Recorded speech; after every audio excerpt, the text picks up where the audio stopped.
हरे कृष्णा। तो आपका हार्दिक स्वागत इस भगवत गीता के सत्र में। और ये भगवत गीता बड़ी सिस्टमैटिक तरीके से हमने प्रारंभ किया और अभी हम भगवत गीता के सेकंड चैप्टर के 8th वर्ष तो हमने कवर कर लिया है और आज हम 9th वर्ष से आगे कुछ श्लोक हैं और उनमें आज हम मेनली डिस्कस करेंगे how to be free from depression. ये जनरली लोगों का है ना, लोग डिप्रेशन में आजकल यंग जनरेशन डिप्रेशन में चली जाती है और उसकी वजह से कोई कार्य नहीं कर पाते है नहीं, बस सोचते रहते हैं हाँ करेंगे, कल कर लेंगे, परसों कर लेंगे और फिर समय हाथ से निकल जाता है और फिर क्या होता है, डिप्रेशन। डिप्रेशन कैसे आता है वो भी समझेंगे, यानी जिससे कि ये सारी चीजें समझ लेंगे तो हमारे जीवन में फिर कभी वो स्टेप्स पहले ही ले लेंगे, है नहीं। और इसके अंदर कुछ सब टॉपिक्स हैं वो हम डिस्कस करेंगे। How to be free from depression, to whom the Bhagavad Gita is for. ये भगवत गीता किन के लिए है नहीं, क्या केवल हिंदू लोगों के लिए है नहीं, या क्रिश्चियन के लिए, या किसी सेक्टेरियन ग्रुप के लिए? ये समझना बहुत जरूरी है क्योंकि लोग बोलते हैं भगवत गीता, भगवत गीता मत तो ये तो लड़ाई हो जाती है देखो, भगवत गीता में अर्जुन को भगवान कृष्ण ने लड़ाई करना सिखाया, इसलिए ये भगवत गीता। एक बार हम संजौली में ना भगवत गीता पिछले साल ही भगवत गीता डिस्ट्रीब्यूट कर रहे थे हम तो वहां पे एक व्यक्ति मिला ऐसे ही और बोल रहा हाँ हाँ जी भगवत गीता नहीं हम लेंगे। मैंने बोला क्यों नहीं लेंगे भैया, कि ये भगवत गीता घर में होने से लड़ाई हो जाती है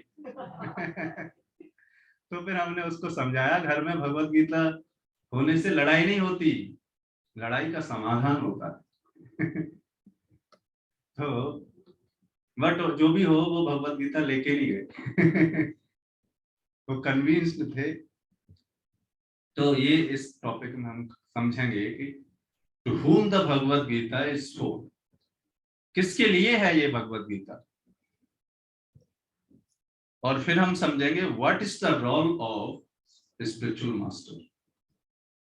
जैसे हर व्यक्ति के अपने अपने कर्तव्य होते हैं, हर व्यक्ति के अपने दायित्व होते हैं, उसी तरीके से जो आध्यात्मिक गुरु हैं, आध्यात्मिक स्पिरिचुअल मास्टर हैं, उनका क्या रोल है हमारे जीवन में वो समझेंगे। उसके बाद हम समझेंगे what are the characteristics of the soul. आत्मा की क्या क्या लक्षण हैं, जैसे प्रॉपर्टीज होती है ना, केमिकल प्रॉपर्टीज होती है, उसी तरीके से आत्मा की क्या लक्षण हैं वो समझेंगे। और फिर हम समझेंगे what is the mistake to understand Bhagavad Gita. Generally लोग भगवत गीता को समझने में कहाँ गलती करते हैं, ये समझना भी बहुत जरूरी है। क्यों? क्योंकि जैसे मान लो कि आप कोई गैजेट लेके आए, उसके साथ एक मैनुअल आया और मैनुअल को ही समझने में गलती कर दी है नहीं, तो एपरेटस तो छोड़ दो, कैसे इस्तेमाल करेंगे, है नहीं। मैनुअल को समझने में प्रॉब्लम आ गई तो फिर क्या होगा, इस्तेमाल भी गलत तरीके से ही होगा। इसीलिए हम इसमें ये समझेंगे what is the mistake to understand Bhagavad Gita. Generally लोग भगवत गीता को समझने में कहाँ गलती करते हैं, ये समझ में आ जाएगा तो हम सही किस तरीके से समझना है ऑटोमेटिकली समझ लेंगे ना। तो ये कुछ टॉपिक्स हैं जो हम समझने का प्रयास करेंगे आज के इस सेशन में।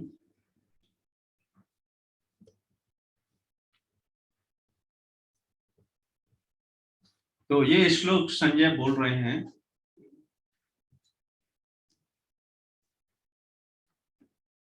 संजय उवाच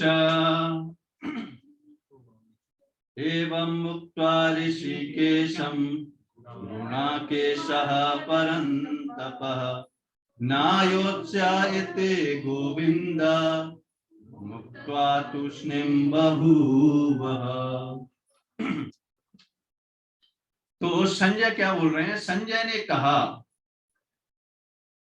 ये भगवत गीता का 2nd चैप्टर का 9th वर्स है और 66 पेज नंबर, जो नई भगवत गीता एडिशन है उसका 66 पेज नंबर पर है।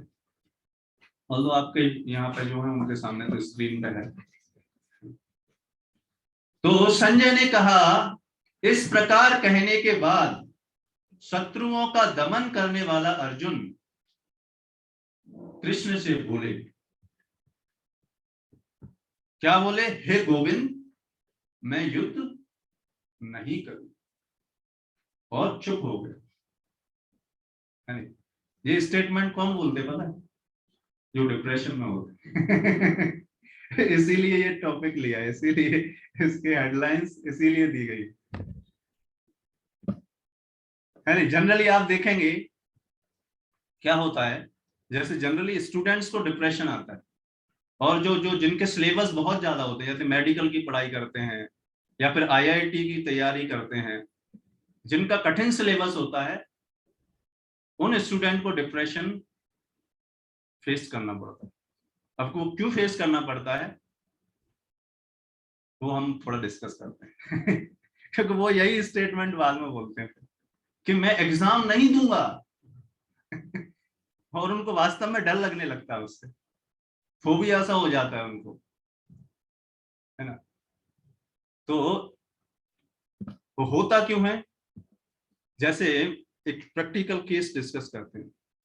जैसे मान लो कोई बच्चा है, तैयारी कर रहा है, उसे पता नहीं कि सिलेबस कितना है, उसे पता नहीं टाइम कितना है मेरे पास, है ना, बस तैयारी करता जा रहा है, पढ़ता जा रहा है, टाइम निकलता जा रहा है, उसे पता ही नहीं कि कितना एक दिन में कवर करना है। कोई भी कार्य देखो, अगर टाइम से हमें कवर करना है, टाइम पे अगर चीजें करनी है, तो क्या करना पड़ेगा, छोटे छोटे स्टेप्स में वो कार्य करने पड़ेंगे पहले, जिनको बोलते हैं बेबी स्टेप्स मतलब छोटे छोटे स्टेप्स में अगर कुछ कार्य कर लेंगे तो वो बड़ा कार्य क्या हो जाएगा, आसान हो जाएगा। तो समस्या कहां पर होती है, उस बच्चे को ये नहीं पता सिलेबस कितना है, उस बच्चे को ये नहीं पता मेरा समय कितना बचा है, उस बच्चे को ये नहीं पता कि इस एक समय में कितना सिलेबस मेरे को करना है। फिर क्या होता है, उसकी वजह से क्या होता है उसके जीवन में, वो पढ़ता तो है, ऐसा नहीं कि वो मेहनत नहीं करता, मेहनत करता है, पढ़ाई भी करता है, लेकिन क्या है, ये मिस्टेक कर देता है। इसलिए आप देखो, लोग बुद्धिमान लोग क्या होते हैं, प्लानिंग करते हैं अपने जीवन में। कोई भी कार्य करना हो तो पहले प्लानिंग करते हैं कि कितना कार्य है। इसलिए आप देखो, ऑफिस में जो बड़े बड़े प्रोजेक्ट्स होते हैं, उसमें पहले सबसे पहले प्लानिंग पर बहुत समय दिया जाता है मतलब अगर आपका प्रोजेक्ट 20 घंटे का है तो 10 घंटे आपका प्लानिंग होगा है ना।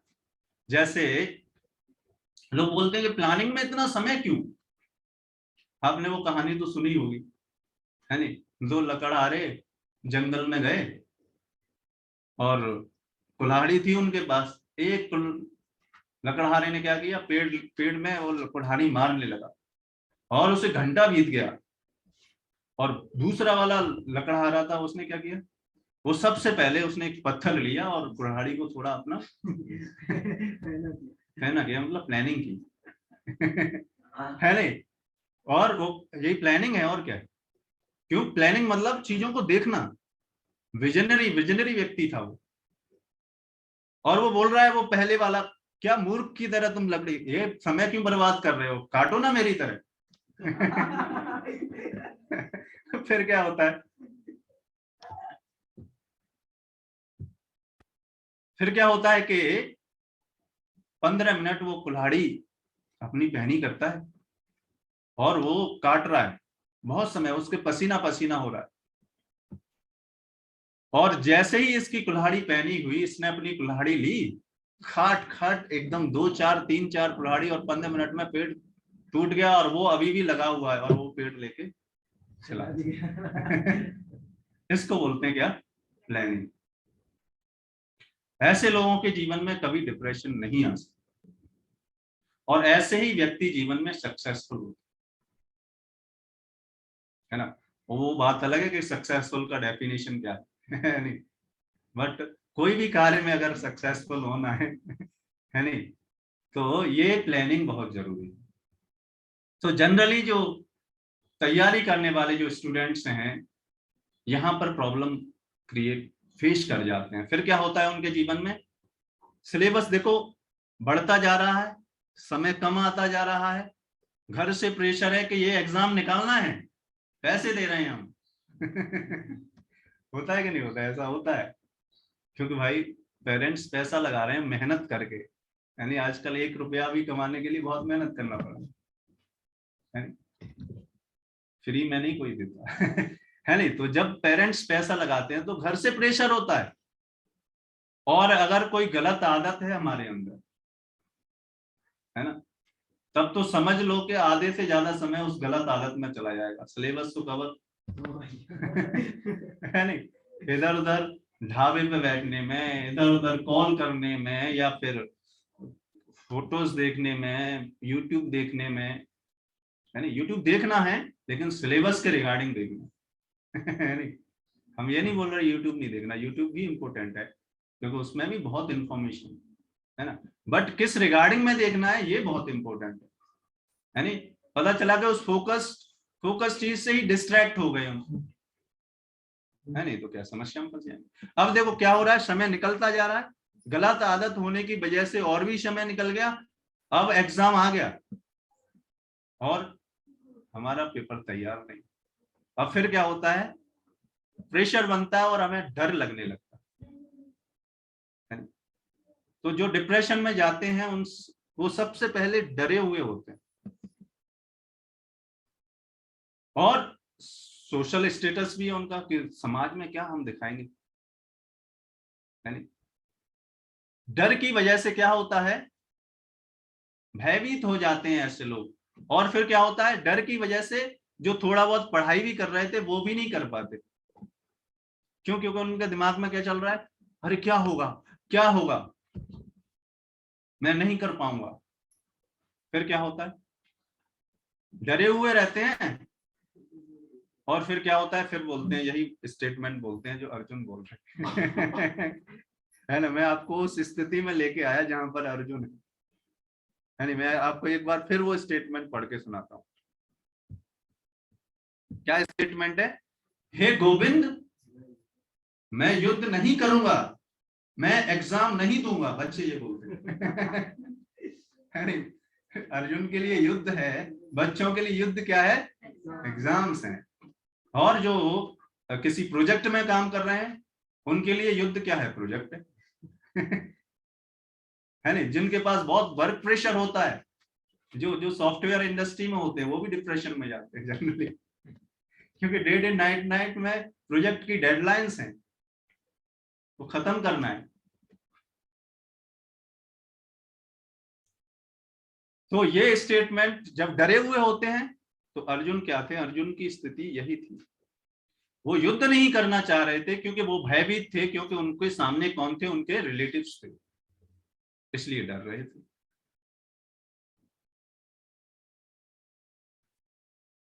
और फिर क्या हुए, चुप हो जाते हैं, और फिर किसी के उनके हाथों में चीजें बाहर निकल जाती हैं। अब या तो एग्जाम देंगे तो रैंक नहीं आएगी, और नहीं देंगे तो नहीं देंगे तो कोई ऑप्शन ही नहीं है, यानी फिर क्या होता है लास्ट में, क्योंकि उनके फ्रेंड्स हैं, सोसाइटी में कुछ उनकी है नहीं इमेज है नहीं? उनका कुछ सम्मान है नहीं? उसकी वजह से क्या होता है, वो फिर सोसाइटी में चेहरा नहीं दिखाता। और डिप्रेशन के बाद नेक्स्ट स्टेप क्या है, सुसाइड। इसीलिए आप देखेंगे जो सुसाइड केस पूरे वर्ल्ड में बड़ी तेजी से बढ़ता जा रहा है। क्यों? क्योंकि अनएम्प्लॉयमेंट बढ़ता जा रहा है और कंपटीशन बढ़ता जा रहा है इसकी वजह से, है नहीं। तो इसके लिए देखो सॉल्यूशन क्या है, अर्जुन के पास एक बड़ी अच्छी बात थी कि उसने अपनी समस्या किसको बताई, भगवान कृष्ण। तो उसी तरीके से हमारे जीवन में कोई ऐसा व्यक्ति होना चाहिए जैसे मान लो कैरियर में भी अगर हमें आगे बढ़ना है तो उस कैरियर में एक्सपर्ट लोगों से सलाह लेनी चाहिए, है? उसको बोलते हैं प्लानिंग, है ना। जैसे लकड़हारा वो कुल्हाड़ी को पहना कर रहा था, पहले हमें पता होना चाहिए सिलेबस कितना है, टाइम कितना है, एक दिन में कितना कवर करना है, और फिर रेगुलर मॉनिटरिंग होना चाहिए। केवल इतने से नहीं काम चलेगा, वीकली मॉनिटरिंग होना चाहिए। मैंने वीकली इतना टारगेट सेट किया, इतना हुआ कि नहीं हुआ। फिर आप देखेंगे अगर वीकली कुछ इधर उधर हुआ है, फिर उसको थोड़ा समय और स्पेंड करना पड़ेगा हमको। फिर आप देखेंगे कि हम समय से अपना कार्य कर पाएंगे, और ऐसे व्यक्ति कभी भी डिप्रेस्ड नहीं होते। जैसे समय रहते अर्जुन को भगवान कृष्ण ने क्या कर दिया, प्लान कर दिया, उनका माइंड सेट चेंज कर दिया, है ना। तो फिर देखो वही अर्जुन क्या बोलते हैं, अभी बोल रहे हैं मैं युद्ध नहीं करूंगा, और 18वें अध्याय में अर्जुन बोलेंगे कि हे कृष्ण आप जो कहेंगे वो मैं करूंगा, है नहीं। ऐसा व्यक्ति कौन होता है, जो कॉन्फिडेंट होता है। डिप्रेशन वाला व्यक्ति नहीं बोल सकता ऐसे, है नहीं। जो एकदम कॉन्फिडेंट है, मोटिवेटेड है कार्य करने के लिए, तो वो ये है भगवत गीता वास्तव में। तो भगवत गीता क्या है, भगवत गीता हमारे कर्तव्यों को का पालन करने को सिखाती है, उनको मोटिवेट करती है उन कर्तव्यों को करने के लिए, ना कि झगड़े होते हैं। है नहीं, समझ में आया भगवत गीता क्या है, ये है भगवत गीता। इसीलिए भगवत गीता का अध्ययन हम करेंगे तो ये छोटी मोटी समस्या है वो तो ऐसे ही गायब हो जाती है। और आप देखेंगे जनरली हम आजकल जो परेशान है वो छोटी मोटी समस्याओं से ही परेशान है। उसकी वजह से क्या होता है, हमारा इतना समय निकल जाता है। ऐसा नहीं कि सिलेबस गवर्नमेंट ने बहुत बड़ा बनाया, ऐसा नहीं है, सिलेबस बिल्कुल एग्जैक्टली उतना ही है। नहीं तो आप देखो अगर ऐसा होता तो कोई भी इसको क्रैक नहीं करता, है नहीं। बहुत सारे लोग क्रैक करते हैं, यानी इसका मतलब फिजिबल है। बट समस्या ये है कि हमारे जीवन में क्या नहीं है, प्लानिंग नहीं है, और कोई ऐसा एक्सपर्ट व्यक्ति नहीं है जो इसको ये एक्सपीरियंस हो। अब जनरली आप देखेंगे क्या होता है पढ़ाई के क्षेत्र में, क्या होता है हम पढ़ते हैं आजकल क्या है कैरियर, इसलिए अभी नया एक कंसेप्ट है कैरियर काउंसलिंग, है ना। आप कितना भी पढ़ाई करो, कितने भी मार्क्स ले आओ, 100% ले आओ 12th में या ग्रेजुएशन में, अगर आपको कैरियर के बारे में कुछ नहीं पता तो वो सारा क्या हुआ है, काम नहीं आएगा हुआ, है ना। किस फील्ड में जाना है उसके बारे में नॉलेज होना चाहिए, है ना, कहाँ कितना क्या है। इसीलिए आप देखो कैरियर काउंसलिंग का डिमांड बढ़ता जा रहा है। है ना। तो ठीक है, समझ में आया, हमने मेन कंसेप्ट बताया कि कैसे व्यक्ति, how to be free from depression. समझ में आ गया। डिप्रेशन आने से पहले ही अपना प्लानिंग करो सारा, और रेगुलर कार्य करो, कभी नहीं डिप्रेशन।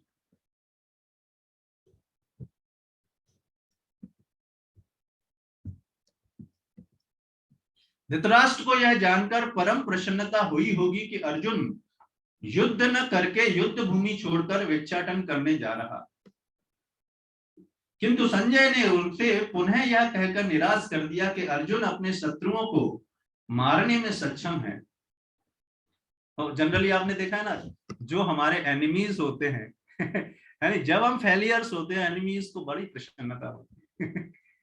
तो यहाँ पर धृतराष्ट्र क्या है, अर्जुन के शत्रु हैं, है तो उनके चाचा हैं, लेकिन फिर भी क्या है वो शत्रु हैं। इसलिए धृतराष्ट्र को क्या होगी, प्रसन्नता हो रही है कि ये डिप्रेशन में जा रहा है, कि अगर ये युद्ध नहीं करेगा तो हमारा तो राज्य चल ही रहा है नहीं। लेकिन क्या एक चीज बहुत इंपॉर्टेंट कर ली, क्योंकि जो व्यक्ति भगवान की शरण में आ जाता है उसको सही मार्ग निर्देशन मिलता है। यद्यपि कुछ समय के लिए अर्जुन अपने पारिवारिक स्नेह के प्रति मिथ्या शोक से अभिभूत थे, तो उनके जीवन में आया ये समस्या, थोड़ी देर के लिए आई। आप देखो युद्ध के समय कोई घंटों नहीं उन्होंने डिस्कशन किया, मुश्किल से आधा घंटा 45 मिनट में ही भगवत गीता कंप्लीट हो गई और ऐसी स्थिति में भगवत गीता उन्होंने, भगवान कृष्ण ने उनको समझाया। तो मैटर ये नहीं करता कि कितने घंटों हम श्रवण कर रहे हैं, मैटर ये करता है कि कितनी चीजें हमारे हृदय में जा रही हैं और उनका इम्प्लीमेंटेशन हमारे जीवन में कितना होगा। ऐसा हो सकता है कि कोई जिंदगी भर भगवत गीता पढ़ता रहे, बट उसका फल मिलेगा ऐसा नहीं भगवान देंगे, क्योंकि आप भगवान को समय दे रहे हो, भगवान उसका रेसिप्रोकेट करेंगे, आपको उस बुद्धि देंगे। लेकिन उससे भी ज्यादा अच्छा क्या है कि उसमें जो ज्ञान है उसको हम चरित्र में इंप्लीमेंट करें, तो क्या होगा, कम समय में हम भगवान के प्रिय बन सकते हैं। किंतु उसे शिष्य रूप में अपने गुरु श्री कृष्ण की शरण ग्रहण कर ली, इससे सूचित होता है कि शीघ्र ही वह इस शोक से निवृत्त हो जाएगा। तो आप देखेंगे, और हुआ क्या, यही हुआ। जैसे ही उन्होंने उनसे शरण ली और बोला कि आप मुझे नहीं पता, पिछले श्लोकों में बता रहे थे, अर्जुन बोल रहे थे कि हे कृष्ण मुझे नहीं पता what is good for me, मेरे लिए क्या अच्छा है क्या बुरा है मुझे नहीं पता, मैं आपकी शरण में हूं, आप मुझे बताइए मेरे लिए क्या श्रेयस्कर है, what is good for me. जब ऐसे हम बोलेंगे तो क्या होगा, क्योंकि देखो भगवान सबसे एक्सपीरियंस व्यक्ति है, उनको सब कुछ पता है। उनके सामने जब अर्जुन ने इस तरीके से सिचुएशन रखी, फिर भगवान ने बोला ठीक है क्योंकि भगवान को भी फ्रीडम है ना बताने के लिए। अगर हम पहले कंडीशन लगा देंगे कि ये इतना इतना बताओ हमें बस फिर भगवान सोचेंगे फिर क्या बताएं इसीलिए भगवान हमारे जीवन में क्या करते हैं, जो हमारे लिए श्रेयस्कर होता है वो हमें देते हैं भगवान, जो हमें चाहिए वो नहीं देते यानी वो तो हो सकता है कि हमें परेशानी में डाल दे, कि शीघ्र ही वह इस शोक से निवृत्त हो जाएगा और आत्म साक्षात्कार या कृष्ण भावनामृत के पूर्ण ज्ञान में प्रकाशित होकर पुनः युद्ध करेगा। इस तरह धृतराष्ट्र का हर्ष भंग हो जाएगा। तो आप देखेंगे ये प्लानिंग करना चाहिए हमको। दो चीजें होनी चाहिए, क्या, एक एक्सपर्ट व्यक्ति हमारे जीवन में होना चाहिए और दूसरा हमें प्लानिंग करने आना चाहिए किसी भी कार्य, और ऑर्गेनाइज्ड होना चाहिए। प्लानिंग वही कर सकता है जो ऑर्गेनाइज्ड होता है जो ऑर्गेनाइज्ड नहीं होते ना वो प्लानिंग नहीं कर सकते, करेंगे भी तो उस प्लान को एग्जीक्यूट नहीं करते। ऐसे बहुत सारे लोग देखे हैं प्लानिंग करते हैं और उनका सारा समय प्लानिंग करने में ही निकल जाता है नहीं, तो ये भी नहीं कि केवल प्लानिंग प्लानिंग करते समय निकल गया, इतना भी नहीं होना चाहिए, ओवर प्लानिंग नहीं होना चाहिए, एग्जीक्यूशन भी होना चाहिए।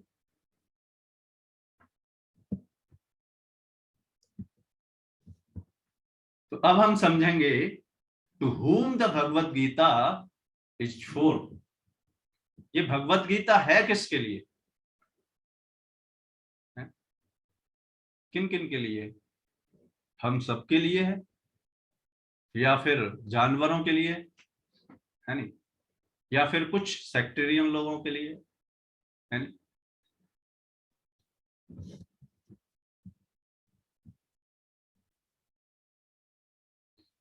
तमुवाच ऋषिकेशः रहसन्निवा भारत सैन्योरुभयोर्मध्ये विषीदन्ता इदं वचः। हे भरतवंशी, संजय बोल रहे हैं, ये संजय ही बोल रहे हैं। भरतवंशी किनको बोल रहे हैं, धृतराष्ट्र को, क्योंकि ये भरत के वंशजों में आते हैं। उस समय दोनों सेनाओं के मध्य शोक मग्न अर्जुन से कृष्ण ने मानो हंसते हुए ये शब्द कहा। अब देखो हंस कौन सकता है जो समस्या में नहीं हो है नहीं इसलिए भगवान भगवान कभी समस्या में नहीं हो सकते, इसलिए भगवान हंस रहे हैं। और क्यों हंस रहे हैं? अर्जुन की मूर्खतापूर्ण बातों इसलिए हंस रहे हैं।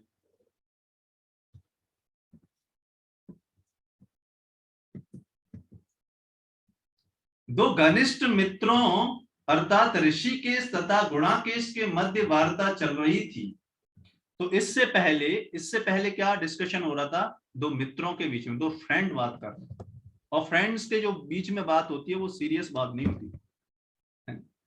अब देखो कितना भी डिस्कशन करेंगे, कोई इंप्लीमेंट नहीं करेगा एक दूसरे के बाद। इससे ये प्रूव होता है कि वो सीरियस डिस्कशन नहीं है।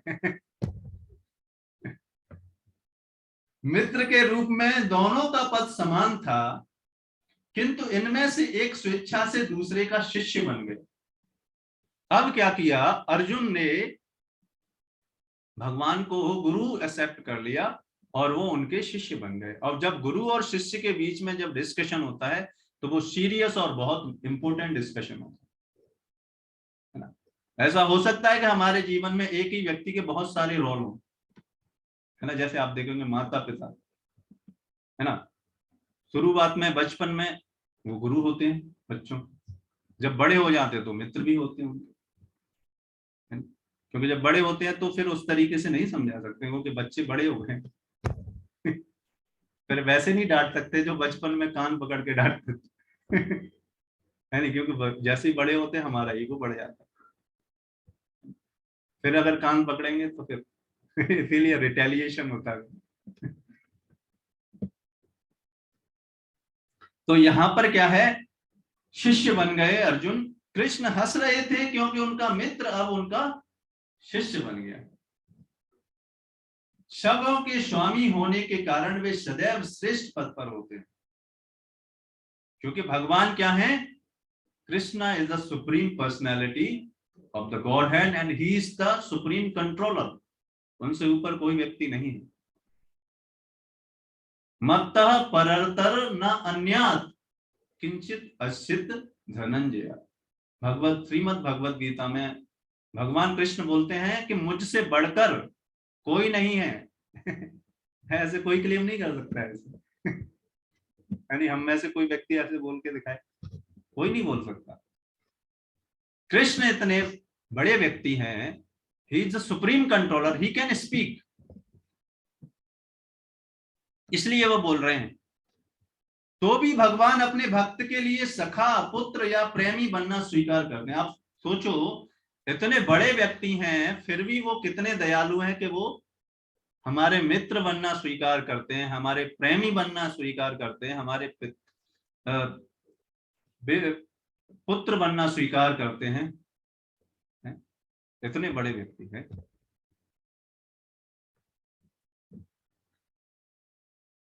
किंतु जब उन्हें गुरु रूप में अंगीकार कर लिया गया तो उन्होंने तुरंत गुरु की भूमिका निभाने के लिए शिष्य से गुरु की भांति गंभीरता पूर्वक बातें की, जैसा कि अपेक्षित है। ऐसा प्रतीत होता है कि गुरु तथा शिष्य की यह वार्ता, अब ये बहुत इंपॉर्टेंट बात है, आप सुनो, ये इसी में है, ये to whom the Bhagavad Gita is for. आप देखो, ये भगवत गीता का ज्ञान केवल अर्जुन को नहीं दिया, केवल कमरे में बैठ के नहीं दिया, है ना। दोनों सेनाएं हैं और उन सेनाओं में कितने करोड़ों करोड़ों लोग हैं, उनके बीच में, ऐसे नहीं कि इधर वाली सेना, उनके बीच में अर्जुन ने इसलिए बीच में लेके गए। अर्जुन बोले, हे कृष्ण, इस रथ को दोनों सेनाओं के बीच में लेके चलो। और बीच में जब पहुंच गए तब ये सिचुएशन अर्जुन की आई और तब वहीं पर ये भगवत गीता बोली गई। आप सोचो कितने लोग थे, तो केवल एक व्यक्ति के लिए नहीं है भगवत गीता। ऐसा प्रतीत होता है कि गुरु तथा शिष्य की यह वार्ता दोनों सेनाओं की उपस्थिति में हुई, जिससे सारे लोग लाभान्वित हुए। इस संसार में जितने भी लोग हैं, जितने भी मनुष्य लोग हैं, है ना, अतः भगवत गीता का संवाद किसी एक व्यक्ति, समाज या जाति के लिए नहीं है ना। भगवत गीता ये कोई सेक्टेरियन बुक नहीं है,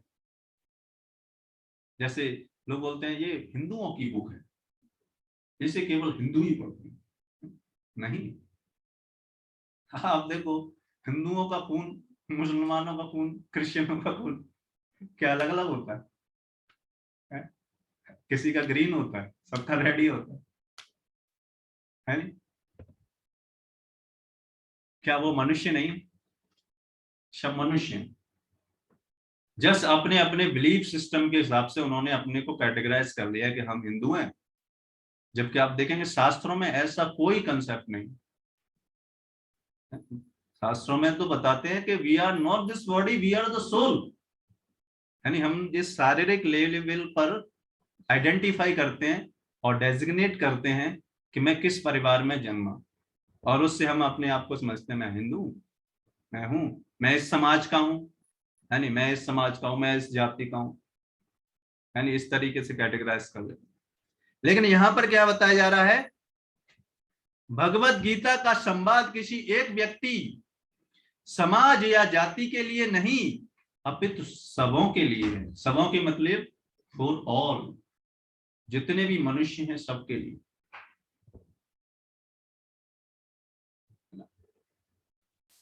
जिसमें भी आत्मा है उन सब के लिए है। लेकिन जानवरों की स्पीसीज में वो लोग समझ नहीं सकते, इसलिए ये जो ज्ञान है, इसलिए आप देखेंगे जो ज्ञान है केवल मनुष्यों के लिए ही बनाया जाता है, जानवरों के लिए ज्ञान नहीं होता। आप देखो ट्रैफिक रूल जानवरों के लिए नहीं होते। जानवर लोग अगर जाएंगे रोड पे और लेफ्ट हैंड पे चलें, या फिर जो क्रॉसिंग है उसको रेड लाइट को पार भी कर दें, कोई उनको जेल में नहीं भेजेगा है नहीं? तो ये भगवत गीता का ज्ञान किन के लिए? हम सब मनुष्यों के लिए। इसीलिए जब भगवत गीता डिस्ट्रीब्यूट करेंगे तो कोई बोले कि क्या हम ये इस ग्रुप से हैं, तो हम बता सकते हैं कि भगवत गीता तो भाई सारे मनुष्यों के लिए है। क्या आप मनुष्य हैं ना? ठीक है। और उसे सुनने के लिए शत्रु या मित्र समान रूप से अधिकारी हैं। इसलिए आप देखो दोनों सेनाओं में सुनाया गया भगवत गीता, ऐसे नहीं कि एक ही पार्टी को सुनाया गया है ना। क्यों? भगवत गीता अगर सुन लेंगे और उसका ज्ञान अगर हम ले लेंगे तो शत्रुता खत्म हो जाएगी है नहीं? तो ये समझ में आ गया to whom the Bhagavad Gita is for. किन के लिए? सबके लिए, हम सबके लिए है। चाहे स्त्री हो या पुरुष हो, चाहे प्राइम मिनिस्टर क्यों ना हो, चाहे कितना भी पैसे वाला क्यों ना हो, चाहे कोई भी व्यक्ति क्यों ना हो, सबके लिए ये भगवत गीता। चाहे स्टूडेंट हो चाहे बिजनेसमैन, सबको पढ़ना चाहिए ये भगवत गीता।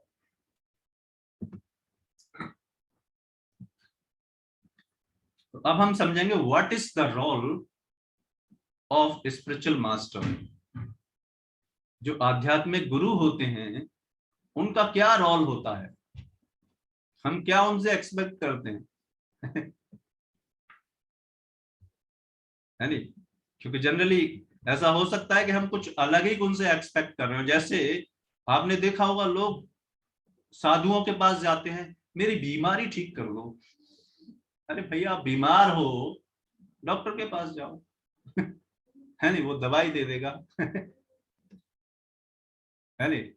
वो साधु का कुछ और कार्य है। और क्या होता है, हम भी भ्रमित हो जाते हैं और वो ब्लैकमेल कर देते हैं हमारा पैसा वो क्या कर लेते हैं, बीमारी भी नहीं ठीक होती और पैसा भी चला जाता है। यानी इसलिए पता होना चाहिए साधु का क्या रोल है ना। और आप देखेंगे ऐसे बहुत लोग हैं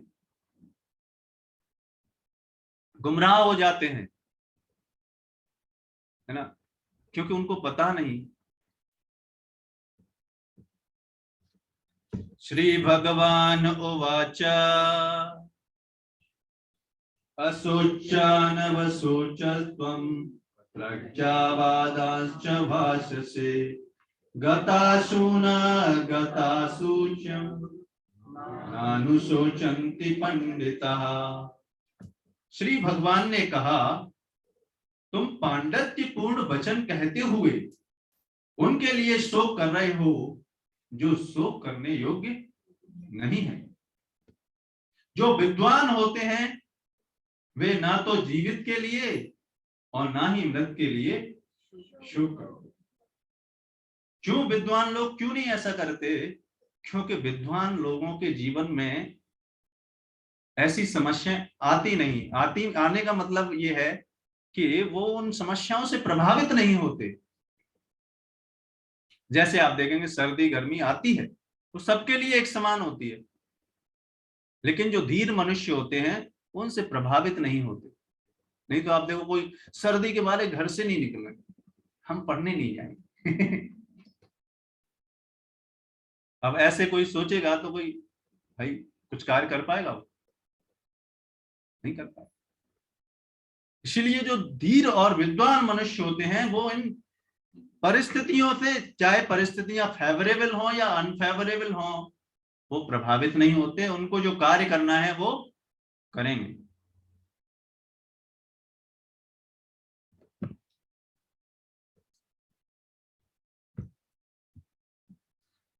भगवान ने तत्काल गुरु का पद संभाला और अपने मित्र को अप्रत्यक्षतः मूर्ख कहकर डांटा। तो आप देखो, अब भगवान, क्योंकि उन्होंने गुरु बनाया है अर्जुन ने, इसलिए अब समझा रहे हैं। इसलिए बिन मांगी सलाह किसी को नहीं देना चाहिए। अगर हम बिन मांगी सलाह देंगे तो हम ही समस्या में फंस जाएंगे, है ना। आजकल वैसे भी जमाना खराब। जो ज्यादा, जिसको ज्यादा समझाएंगे वो हमारे दुश्मन भी बन जाएगा बात। इसलिए भगवान ने इससे पहले नहीं बताया। जब उन्होंने पूछा कि हाँ, है ना, हमारा एरिया ऑफ कंसर्न कितना है ना, कितना हमारा दायरा है, उतने दायरे में ही रहना चाहिए हमें, है नहीं। तो यहां पर जब अर्जुन शिष्य बन गए तो इसलिए आप देखो, अब अगर कोई शिष्य गलत कार्य करता है या उसको समझाना है तो डांटना भी पड़ता है। यानी कि बड़े प्रेम से, नहीं नहीं कोई बात नहीं, आपने कार्य नहीं किया, होमवर्क नहीं किया आज, कोई बात नहीं कल कर लेना। अच्छा आज आप एग्जाम में नहीं आएंगे, कोई बात नहीं हम मार्क्स दे देंगे। यहाँ पे टीचर्स हैं, कभी उनका एक्सपीरियंस है। अगर ऐसे टीचर्स करने लगे, बच्चा बिगड़ जाएगा, सर पे चढ़ जाएगा। इसीलिए आध्यात्म गुरु का क्या कर्तव्य है कि अगर शिष्य गलत करे तो उसको डांटे, उसका कर्तव्य बनता है। अगर वो नहीं डांट रहा तो इसका मतलब कुछ फ्लॉ है।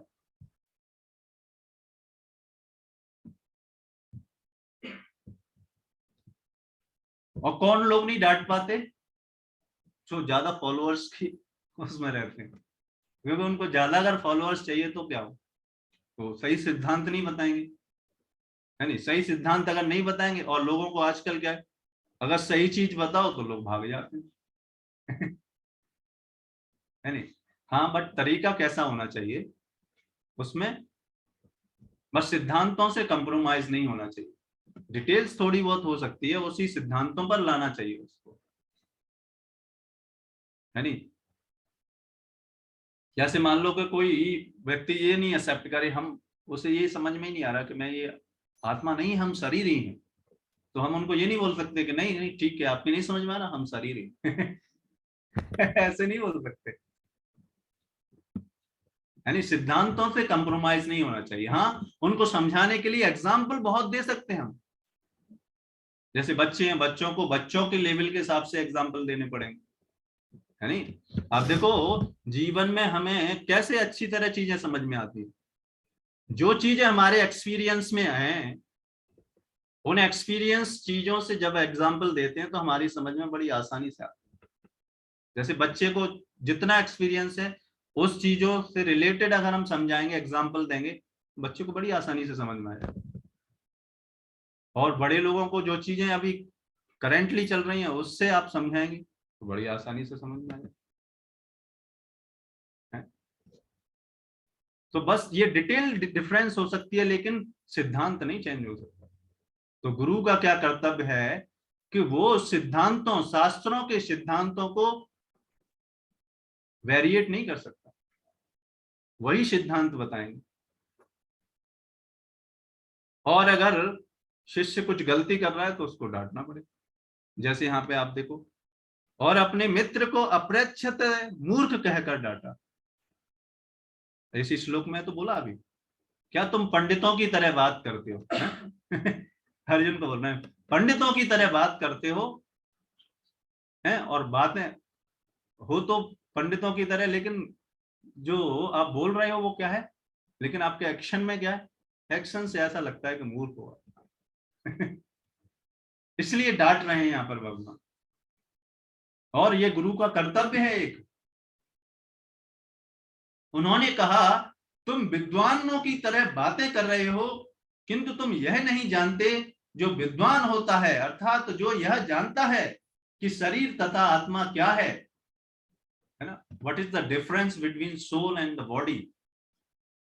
जो इस ज्ञान को जानता है, समझता है, वह किसी भी अवस्था में शरीर के लिए, चाहे वो जीवित हो या मृत, शोक नहीं करता। इसका मतलब ये नहीं कि हमारे परिवार का कोई व्यक्ति है ना अगर शरीर त्यागता है तो हम रोएंगे ही नहीं, बिल्कुल आंसू नहीं निकलेंगे, ऑटोमेटिकली निकलेंगे हमारे आंखों से, है ना। यहाँ पर यह बताया जा रहा है कि हम प्रभावित नहीं होंगे, हम उस सिचुएशन के इन्फ्लुएंस में नहीं आएंगे, है ना। उस टाइम पीरियड में हमारी आंखों से आंसू निकलेंगे, क्यों निकलेंगे? कि अगर हमारे हृदय में प्रेम है, हमारा हृदय कोमल है, तो निकलेंगे, क्यों नहीं निकलेंगे, है ना। लेकिन इसका मतलब ये है कि हम उस परिस्थिति में, ऐसा नहीं होगा कि वो समय ऐसे ही निकल जाए।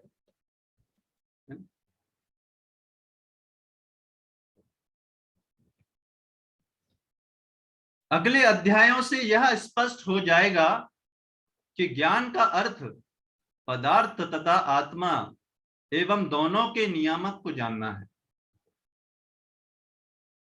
तो आने वाले चैप्टर्स में या फिर इस भगवत गीता में ये बताया जाएगा कि ज्ञान क्या है, असली ज्ञान क्या है। आप देखो, असली चीज किसको बोलते हैं? जो हमारे जीवन में ज्यादा काम आए, है नहीं। इसीलिए ज्ञान किसको हम बोलते हैं? आत्मा और शरीर में डिफरेंशिएट करना हमको पता चलना पड़ेगा कि आत्मा क्या है और शरीर क्या है। शरीर क्या है? टेम्परेरी है ना, ये ज्ञान होना। आत्मा शाश्वत है, ये पता होना चाहिए। हम ये शरीर नहीं है, हम ये आत्मा, ये क्या है? असली ज्ञान है। और ये ज्ञान अगर हो जाए किसी व्यक्ति को, तो विश्व की 99.99% समस्याएं खत्म हो सकती हैं। अब आप सोचेंगे ऐसे कैसे? इसके लिए अलग सेशन लेना पड़ेगा आपको समझाने के लिए। डिटेल में, है नहीं। अभी तो केवल हम सिद्धांत बता रहे हैं आपको। चलो आप बोलेंगे तो एक एग्जांपल बताते हैं आप। जैसे हम ये शरीर नहीं है, हम ये आत्मा है, पहला सिद्धांत, ठीक है। अब भगवान भगवत गीता के 15वें अध्याय में बोलते हैं ममे वांसो जीव लोके जीव भूतः सनातना। दूसरा प्रिंसिपल, हम सब जो आत्माएं हैं वो क्या हैं? भगवान की अंश हैं, ठीक है। अब इस रिलेशन से हम सब क्या हैं? भाई हैं वास्तव में। अगर आत्मा के प्लेटफॉर्म पर अगर हम देखें, तो आत्मा के प्लेटफॉर्म पर ना तो कोई स्त्री है ना कोई पुरुष है ना, हम सब क्या हैं? भाई भाई हैं आत्मा के लेवल के हिसाब से। और आप सोचो, अगर कोई जिसके हृदय में प्रेम है वो अपने भाई को कष्ट देगा कभी? परेशानी देगा उसको कोई? उसको दुश्मन बनेगा उसका कोई? बताओ। सारी समस्याएं इसी वजह से तो है कि वो अपने शरीर से आइडेंटिफाई कर रहे हैं, ये समस्या। तो ये तो मैंने जस्ट एक एंगल से आपको समझाने का प्रयास किया। आप देखो, पूरे संसार में ब्रदरहुड क्रिएट किया जा सकता है अगर इस सिद्धांत का सब लोग पालन करने लगे। सब लोग छोड़ दो, हाँ यहाँ पे हम सब बैठे हैं, हम ही लोग करने लगे है नहीं, बाकी लोग तो वैसे ही करने लगेंगे अपने आप, है नहीं। चैरिटी बिगिंस फ्रॉम होम है नहीं। हम क्या सोचते हैं, अरे बाहर के लोग करेंगे तब, नहीं भैया, हम करेंगे दुनिया बदलेगी। यानी हम सोचेंगे दुनिया बदलेंगे, बट हम नहीं बदलेंगे तो दुनिया कभी नहीं बदलेगी, है नहीं। अगर श्रीला प्रभुपाद ये सोचते कि मैं दुनिया को बदलूंगा और मैं नहीं बदलूंगा, तो वो जाते फॉरेन में, जाते नहीं जाते। अपने गुरु के आज्ञा का पालन, है नहीं, करने के लिए गए। और आप देखो तो उस एक व्यक्ति ने क्या किया, लाखों लोगों का जीवन परिवर्तित कर दिया, है। तो ये है ज्ञान। ये ज्ञान जब हमारे जीवन में आ जाएगा, तो ये तो जस्ट मैंने केवल एक एंगल से बताया आपको, ऐसे घंटों घंटों डिस्कशन करके आपको पता चल जाएगा यही है सॉल्यूशन ओनली इसीलिए मैंने बोला 99.99%।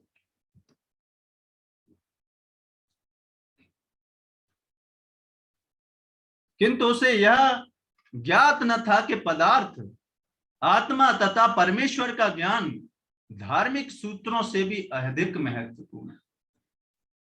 तो जितने जो हमारे, इसलिए आप देखेंगे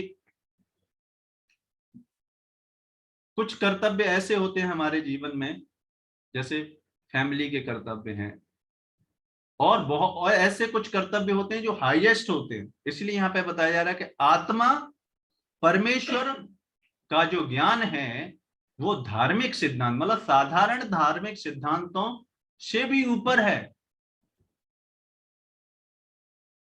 इसीलिए आप देखो, इसीलिए भगवान की भक्ति करते हैं उनके लिए कोई भी कार्य शेष नहीं रहता करने के लिए। श्रीमद् भागवतम में बताया गया कोई ऋण शेष नहीं रहता, ऐसा नारद मुनि बोलते हैं।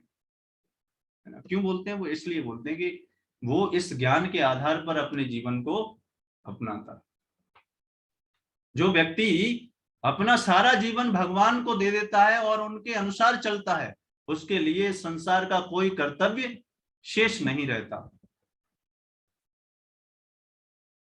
तो ये बातें कौन बताते हैं? आध्यात्मिक गुरु बताते हैं। ये ज्ञान देते हैं आध्यात्मिक गुरु कि भगवान कौन है। वो बताते हैं कि असली भगवान कौन है, परम भगवान कौन है, हम कौन हैं, और हमारा भगवान से क्या संबंध है, और हम इस संसार में क्यों समस्या में हैं, वो बताते हैं। और कैसे इस समस्या से निकल सकते हैं, ये क्या है, ये आध्यात्मिक गुरु का कर्तव्य है, ना कि हमारे शारीरिक लेवल की बीमारी ठीक करना, है ना। ये कर्तव्य नहीं है गुरु का, ये तो डॉक्टर्स का है, मेडिकल डॉक्टर्स का, है ना। ये ज्ञान देना और ये बताना कि भगवान, इस संसार से हम भगवान के पास कैसे जा सकते, और वो भी शास्त्रों के आधार। This is the role of spiritual master. आ गया समझ में? क्लियर कर ठीक है, आगे बढ़ते हैं। और चूंकि उसमें इस ज्ञान का अभाव था, अतः उसे विद्वान नहीं बनना चाहिए था। तो ये ज्ञान है जो कि व्यक्ति को विद्वान बनाता है ना। जनरली समाज में डेफिनेशन कुछ अलग ही है। हम विद्वान किसको समझते हैं? जो दूसरों को बेवकूफ बना देते, या थोड़ी सी वर्ड जगलरी आती है। जैसे आप देखो कॉमेडी शोज में थोड़ा सा मजाक करना आ जाता है, या फिर किसी की मिमिक्री करने आ जाती है, लोग उनको समझते हैं हाँ क्या पर्सनैलिटी है यानी, और ऐसे लोग हमारे क्या हो जाते हैं, गुरु बन जाते हैं, है नहीं, सेलिब्रिटी, है नहीं, सेलिब्रिटी बन जाते हैं और उनको आंख बंद करके फॉलो करते हैं, जैसे सिनेमा स्टार्स को, मूवीज में वो जैसे करेंगे, जिस स्टाइल में सिगरेट पिएंगे, उनके फैन और फॉलोअर्स उसी से नेक्स्ट डे वही ब्रांड का सिगरेट, और उसी ब्रांड की क्या होनी चाहिए, बाइक होनी चाहिए। मतलब जैसा उसने किया वैसा वो करने का प्रयास कर।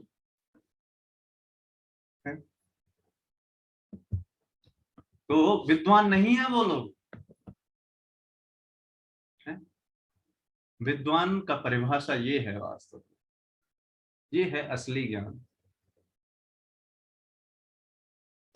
इस ज्ञान, ये ज्ञान ही व्यक्ति को क्या बनाता है, विद्वान और मूर्ख बनाता है। जैसे पिछली बार प्रभु जी कृपण और इंटेलिजेंस ब्राह्मण के बारे में डिस्कशन कर रहे थे, तो क्या ब्राह्मणों के पास क्या होता है, ये ज्ञान होता है वास्तव में। इसलिए आप देखो ब्राह्मणों की तुलना किससे की जाती है, सिर से। शरीर में ब्राह्मणों की तुलना सिर से की जाती है, क्योंकि ये इंटेलिजेंस क्लास के लोग हैं, उनके पास ये ज्ञान है। इस ज्ञान की वजह से सारे क्लास के लोग उनको सम्मान देते थे और वो पक्षपात नहीं करते थे, इसलिए वो किसी से पैसा नहीं लेते। पहले का सिस्टम, अभी की नहीं। ऐसा नहीं कि वो पहले की सिचुएशन अभी क्रिएट की जा सकती है, ऐसा नहीं पॉसिबल है, क्योंकि सारी सिचुएशन डिस्टर्ब। कलयुग में जैसे चीजें होंगी वैसे ही चलती रहेंगी, बस उसी में हम इस ज्ञान को अर्जित कर लें बस। और ये ज्ञान जब आ जाएगा तो हम सब विद्वान। लोगों के बहकावे में नहीं जाएं, है कि लोग क्या सोचते हैं, है नहीं। मान लो देखो 100-200 लोग, उनका कुछ भी समझ है और उसमें हम जाएंगे तो उनका कुछ अलग समझ में, तो हम थोड़ा सा इंफीरियर कम्प्लेक्सिटी होगा। या फिर वो लोग अगर यहाँ पे आ गए तो उनको इंफीरियरिटी कम्प्लेक्सिटी होगा, क्योंकि यहाँ पे उनके सारे आंसर देने के लिए है नहीं। यहाँ पर ज्यादा लोग हैं तो उसको शर्म आएगी। जैसे यहाँ बैठा हुआ कोई सिगरेट पीने में उसको शर्म आएगी, यानी वो पी नहीं सकता, बेशर्म होगा तो ही। है नहीं। तो क्या होता है, ये ज्ञान है जो कि व्यक्ति को क्या बनाता है, विद्वान बनाता है। विद्वान की ये परिभाषा है, हमें ये समझ में आनी चाहिए। हमें लोगों के बहकावे में नहीं आना चाहिए कि ये विद्वान है नहीं। या फिर थोड़ा सा शरीर से हैंडसम दिखते हैं, हम उनको विद्वान मानने लगते हैं। नहीं, ऐसा नहीं है। ये जो ज्ञान है भगवान और आत्मा का जो ज्ञान है, ये जिस व्यक्ति को है वो विद्वान।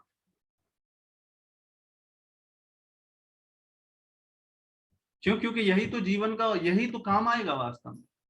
बाकी सारी चीजें आप कितने भी बड़े इंस्टीट्यूशन में पढ़ लो, ये सब क्या है, एक शरीर को चलाने के लिए एक जीविका है, बस और कुछ नहीं है।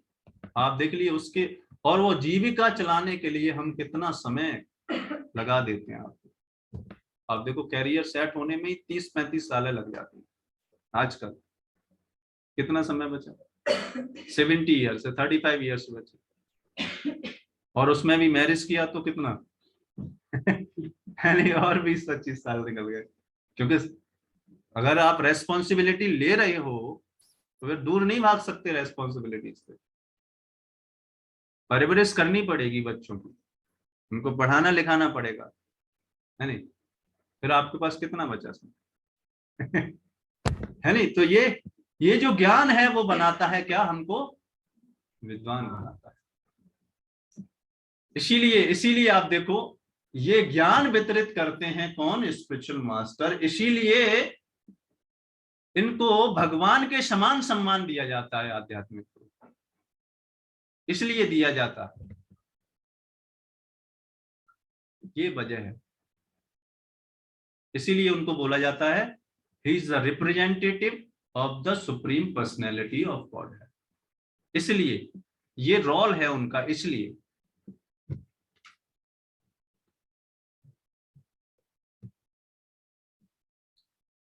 तो हमने अभी 2-3 चीजें हमने डिस्कस की। डिप्रेशन के बारे में डिस्कशन किया, है ना। और उसके बाद हमने स्पिरिचुअल मास्टर के बारे में डिस्कशन किया। उससे पहले भी कुछ डिस्कस किया था, याद नहीं। To whom the Bhagavad Gita is for, है ना। तो 3 कंसेप्ट हमने आज अभी समझे, 2 कंसेप्ट और बचे, है ना। तो डिप्रेशन समझ में आया ठीक तरीके से, भगवत गीता किन के लिए है ये समझ में आ गया ठीक तरीके से, आध्यात्मिक गुरु का क्या रोल है, ये क्लियर कट अंडरस्टैंडिंग ये सब शास्त्रों में दी गई है, पर समस्या ये कि हम पढ़ते नहीं उन शास्त्रों, और समय के अनुसार आचार्य लोग उनको मॉडर्न लैंग्वेज में प्रोवाइड भी कर रहे हैं, है ना, जिससे कि हम आसानी से समझ पाए, और उन पर प्रवचन भी, उनको एक्सप्लेन करने के लिए भी व्यवस्था है, यानी क्योंकि जब तक एक्सप्लेन नहीं करेंगे नहीं समझ में आएगी यानी कोई एक व्यक्ति समझाने वाला होना चाहिए, इसीलिए ये भगवत गीता है, हर संडे 2 से 4, है नहीं, जैसे पोलियो ड्रॉप का था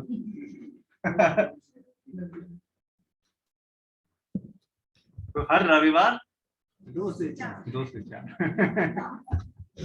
है नहीं, बस इसको अटेंड करना ना भूलें, चाहे तो अपने मोबाइल फोन में रिमाइंडर्स नहीं लगा लें। तो अभी हम समझेंगे what are the characteristics of the soul, या what are the properties of the soul. कोई भी चीज होती है उसका कुछ ना कुछ लक्षण होता है ना। जैसे आप देखेंगे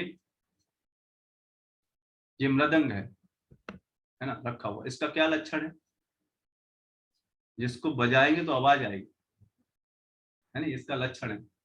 जैसे नमक का कुछ लक्षण है, कुछ प्रॉपर्टीज है उसकी, कुछ करेक्टरिस्टिक्स है। नमक का करेक्टरिस्टिक क्या है, साल्टी होता है, नमकीनपन होता है, ऐसे हर चीज का कुछ ना कुछ करेक्टरिस्टिक्स होता है। उसी तरीके से आत्मा का क्या लक्षण है वो हम समझेंगे, है ना। शरीर के भी बहुत सारे लक्षण हैं, जैसे शरीर क्या होता है, समय के अनुसार इसमें परिवर्तन आता है शरीर में, ये बूढ़ा होता है, इसकी मृत्यु होती है, इसका जन्म होता है, ये क्या है, इसके कैरेक्टरिस्टिक्स हैं शरीर के, या पदार्थ के बोल सकते हैं, क्योंकि ये शरीर किसका बना है, पदार्थ का बना है ना। आत्मा के क्या कैरेक्टरिस्टिक्स हैं वो हम समझते हैं। ये बहुत फेमस है श्लोक है भगवत गीता का,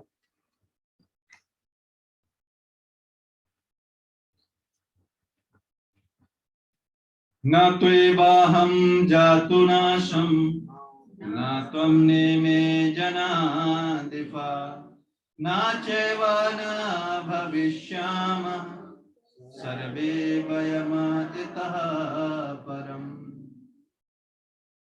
तो अब भगवान बता रहे हैं, क्योंकि वो इनसे सुख उन अपने मित्रों, अपने घनिष्ठ संबंधियों की वजह से ही नहीं युद्ध कर रहा था, तो वहीं से स्टार्ट करेंगे भगवान कि आप इनके लिए युद्ध नहीं कर रहे इनसे, तो भगवान बोलेंगे ऐसा कभी नहीं हुआ कि मैं ना रहा हूं। भगवान बोल रहे हैं ऐसा कभी नहीं हुआ कि मैं एग्जिस्ट नहीं करता हूं, या तुम ना रहे हो, अर्जुन ना रहे, अथवा ये समस्त जो भी हम वहां पर लड़ने आए थे वो ना रहे हो। अब आप देखो ये किस सिद्धांत के आधार पर भगवान बोल रहे हैं, शरीर के आधार पर नहीं बोल रहे, क्योंकि शरीर तो खत्म होने वाले हैं और ना ऐसा है कि भविष्य में हम लोग नहीं रहेंगे, मतलब प्रेजेंट, पास्ट और फ्यूचर सब इसको बोलते हैं द प्रिंसिपल ऑफ इटर्निटी। मतलब जो प्रेजेंट में भी है, पास्ट में भी है, फ्यूचर में, मतलब हमेशा एग्जिस्ट करता है। तो ये शरीर तो नहीं एग्जिस्ट करता है नहीं। तो ये लक्षण किसका है, आत्मा का है। आत्मा का क्या लक्षण है, ये हमेशा एग्जिस्ट करता है नहीं।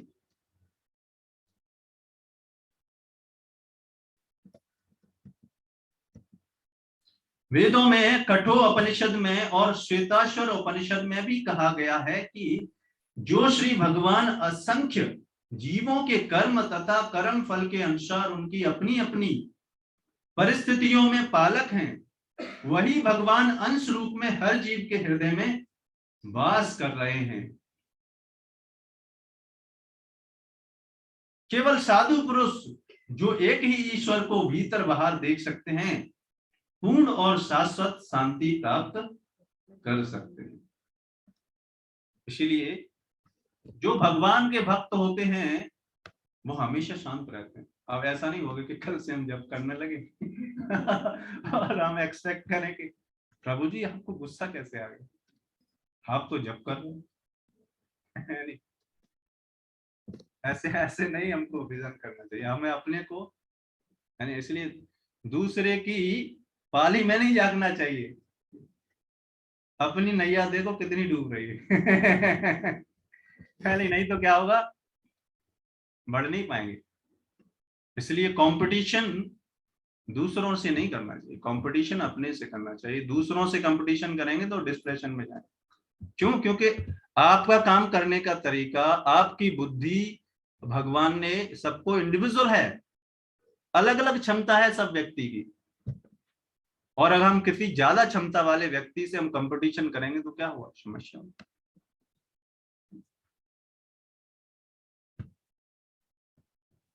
तो ये समझ में होना चाहिए हमारे। भगवान हमारे साथ हमेशा हृदय में विराजमान रहते हैं। और ऐसा नहीं कि केवल मनुष्य जीवन में, जितने भी 84 लाख ऑफ स्पीसीज हैं, 84 लाख प्रकार की के जो प्रजातियां हैं, उन सब में भगवान चींटी से लेकर छोटे छोटे बैक्टीरिया, कोरोना में है नहीं है नहीं, कोरोना में भी तो आत्मा है नहीं, ये भी वायरसेस होते हैं, सब में भगवान और आत्मा है।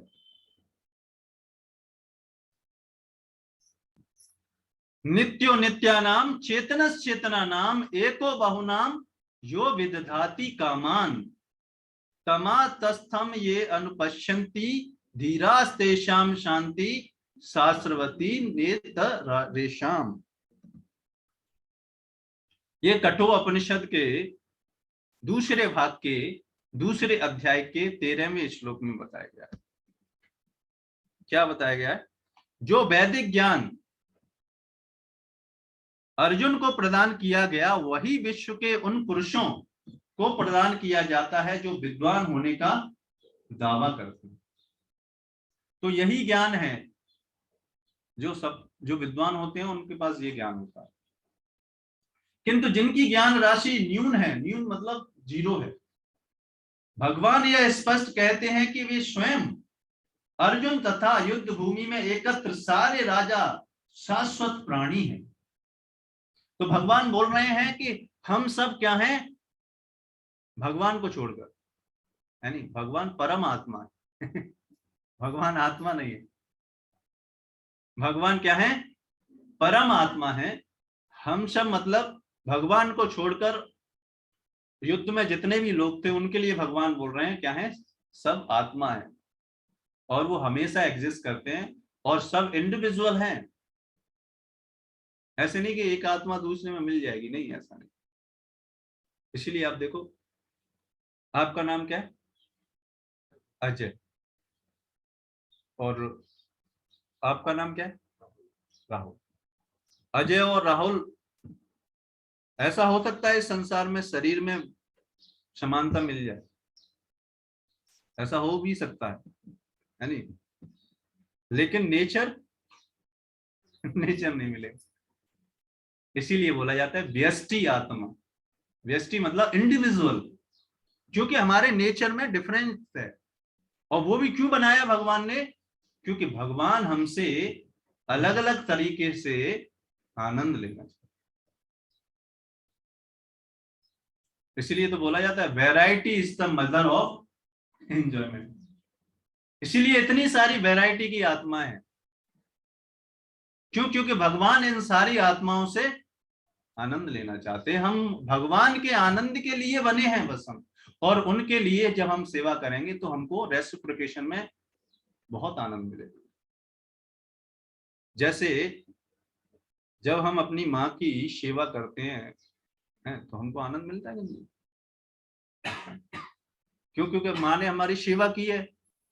और फिर जब हमको कुछ मौका मिलता है उनकी सेवा करने का, तो कोई भी चीज उतनी सेटिस्फेक्शन नहीं दे सकती जितनी उस माँ की हम जो सेवा करें, यानी उसी तरीके से जिस भगवान ने हमें बनाया है उन भगवान की जब हम सेवा करेंगे तो वो क्या होता है। इसीलिए आप देखेंगे जो भक्ति में जो जितने उन्नत होते हैं वो इस संसार की परिस्थितियों से प्रभावित नहीं होते।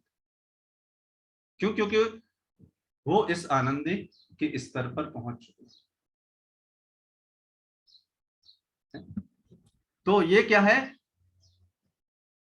ये कैरेक्टरिस्टिक है आत्मा का कि इंडिविजुअल है और आनंद ढूंढते। और वैरायटी क्यों है? क्योंकि भगवान आनंद के स्रोत हैं, इसलिए हमें वैरायटी रूप से बनाया। सबका नेचर डिफरेंट डिफरेंट तरीके से, मिल नहीं सकता नेचर किसी का एग्जैक्टली। इसलिए आप देखेंगे जब शादी होती है तो कुंडली मिलाते हैं बोलते 26 के 26 गुण मिले। ऐसा नहीं होता, सारे के सारे गुण नहीं मिल सकते। गुण का मतलब आपका नेचर। वो क्यों मिलाए जाते हैं? क्योंकि अगर नेचर जितना ज्यादा मिल जाएगा उतने झगड़े कम होंगे है उतनी शांति व्यवस्था से वैवाहिक जीवन चलेगा। इसलिए ज्योतिषी में वो कंसेप्ट होता है और वो गुणों के आधार पर होता है ना। तो खैर वो बात अलग है नहीं, वो किस लिए होता है। बट हम यहाँ पर ये डिस्कस कर रहे हैं कि what is the characteristics of the soul. ठीक है, तो हमने क्या क्या समझा। सोल का कैरेक्टरिस्टिक है एक तो ये इटर्नल है, हमेशा एग्जिस्ट करती है। ये शरीर खत्म हो जाएगा लेकिन ये आत्मा नहीं खत्म होगी। हार्ट ट्रांसप्लांटेशन हो सकता है लेकिन व्यक्ति का वो नेचर नहीं चेंज होगा। ऐसा नहीं होगा कि उस व्यक्ति का नेचर ही चेंज होगा, ऐसा नहीं हो सकता। जिसका हार्ट डाला है उसका नेचर नहीं आएगा उसके अंदर है ना। इसका मतलब इसलिए भगवान बोलते कि आत्मा इतना सूक्ष्म है कि निवास तो करता है हृदय में, लेकिन हृदय तो निकल जाता है लेकिन आत्मा फिर भी वहीं रहता है, इतना सूक्ष्म। हाँ हाँ, इन वायु के, इसीलिए जो एयर कंट्रोल से इस आत्मा को बैलेंस किया जा सकता है। इतने जो बड़े बड़े योगी होते हैं वो क्या करते हैं, ये आत्मा इस एयर कंट्रोल से, जिसको हम अष्टांग योग बोलते हैं, इसलिए भगवत गीता में बताएंगे भगवान कृष्ण अष्टांग योग का कंसेप्ट है। अष्टांग योग के माध्यम से ब्रीथिंग कंट्रोल होती है और उससे आत्मा को ऊपर नीचे किया जा सकता है और उस आत्मा को आप किसी भी डिफरेंट प्लेनेट में भी जा सकते हो अपनी इच्छा के अनुसार, लेकिन वो आपको नहीं करना, ठीक है क्योंकि वो जीवन का उद्देश्य नहीं है, ठीक है। वो उसी तरीके से हो जाएगा कि हम पूरा जीवन IAS PCS बनने में निकाल दिए, है ना। हाँ, बनना है। इस शरीर को जो हमारे पास भगवान ने जो भी हमारे कर्मों में दिया है उसके हिसाब से, या फिर जो भी एबिलिटी दी है उसके हिसाब से बेस्ट पॉसिबल जीविका हम सिलेक्ट करें अपने जीवन। और उसके साथ साथ ये जो इम्पोर्टेंट कार्य है ना, आत्मा से रिलेटेड, वो करें, है नहीं। भगवान परम पुरुष हैं। भगवान यह स्पष्ट कहते हैं कि वे स्वयं अर्जुन तथा युद्ध भूमि में एकत्र सारे राजा शाश्वत प्राणी हैं और इन जीवों की बद्ध तथा मुक्त अवस्थाओं में भगवान ही एकमात्र उनके पालक है। इसलिए आप देखो भगवान ही हमारे रक्षक हैं अगर देखा जाए, क्योंकि वही सुप्रीम पर्सन, उन्हीं के हाथों में सब कुछ है और उनके भक्तों के हाथों उनके भक्तों के हाथ में इसलिए क्योंकि वो उनके भक्त हैं, इसलिए इसलिए हैं और किसी लिए वजह नहीं। अर्जुन तथा भूमि में एकत्र सारे राजा शाश्वत प्राणी हैं और इन जीवों की बद्ध तथा मुक्त अवस्थाओं में भगवान ही एकमात्र उनके पालक हैं। भगवान परम पुरुष हैं तथा भगवान का चिर संगी अर्जुन वहां पर एकत्र सारे राजागण शाश्वत पुरुष हैं। सब एग्जिस्ट करते हैं, ऐसा नहीं है कि भूतकाल में प्राणी के रूप में अलग अलग उपस्थिति नहीं थे, और ऐसा भी नहीं है कि वे शाश्वत पुरुष बने नहीं रहेंगे। उनका अस्तित्व भूतकाल में था और भविष्य में भी है, निर्बोध रूप से बना रहेगा। अतः किसी के लिए शोक करने की बात नहीं। इसीलिए हमें क्या करना चाहिए, हमें जीवन का जो असली उद्देश्य है उसके लिए कार्यरत रहना चाहिए, है ना, उससे विचलित नहीं होना चाहिए। ऐसा नहीं होना चाहिए कि आज आज कुछ मेरे जीवन में मेरे अनुसार चीजें नहीं चली तो आज जप नहीं करें। ऐसे नहीं होना चाहिए, चाहे मन लगे या ना लगे, है नहीं, इसको लगाना है।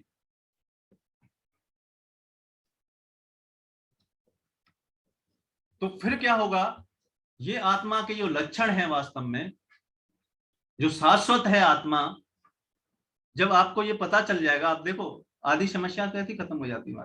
जब हमें पता चल गया कि हम ये आत्मा है तो फिर शरीर के लिए इतना, इसीलिए हमारे शास्त्रों में बोला गया simple living and high thinking, है नहीं। सिंपल लिविंग इसलिए बोला गया क्योंकि हम ये शरीर नहीं है, इस शरीर के लिए बेसिक नेसेसिटी जो चाहिए,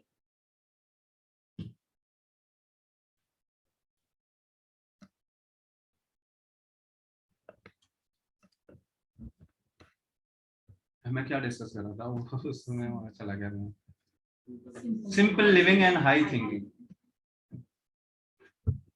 तो ये किसके आधार पर बोला गया, आत्मा के आधार पर बोला गया, जिससे कि हम आत्मा के बारे में ज्यादा चिंता करें। शरीर के बारे में जितना जरूरत है, पहनने के लिए कपड़े होने चाहिए, है नहीं, और जो भी बेसिक नेसेसिटी है शरीर की, खाना चाहिए हमको, पीना चाहिए, और इसको उसके लिए फिट रखना है, और भगवान का भजन होना चाहिए डेली। ठीक है, तो ये है, ये आत्मा की कैरेक्टरिस्टिक्स जब पता चल जाती हैं तो ये जीवन में परिवर्तन आता है। फिर अननेसेसरी नहीं तो आप देखो लोग क्या होते हैं, बहुत सारा पैसा बर्बाद कर देते हैं इतना कीमती कीमती ब्रांडेड चीजों को खरीदने, मतलब जो काम 200-300 रुपए में हो जाएगा वो काम आपका 20,000 में होगा, और 20,000 कमाने के लिए फिर मेहनत भी करनी पड़ेगी। और आप देखो वो 20,000 का कपड़ा और 200 रुपए का कपड़ा काम क्या कर रहा है, शरीर ही ढक रहा है, बस इतना अंतर।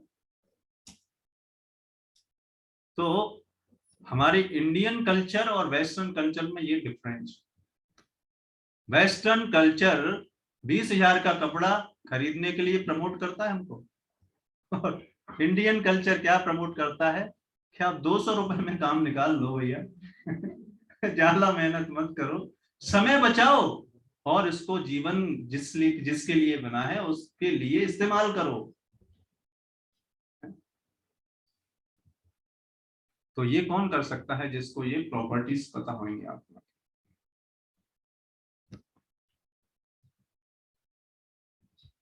ये मायावादी सिद्धांत की मुक्ति के बाद आत्मा माया के आवरण से पृथक होकर निराकार ब्रह्म में लीन हो जाएगा और अपना अस्तित्व खो देगा। यहाँ पर परम अधिकारी भगवान कृष्ण द्वारा पुष्ट नहीं होता।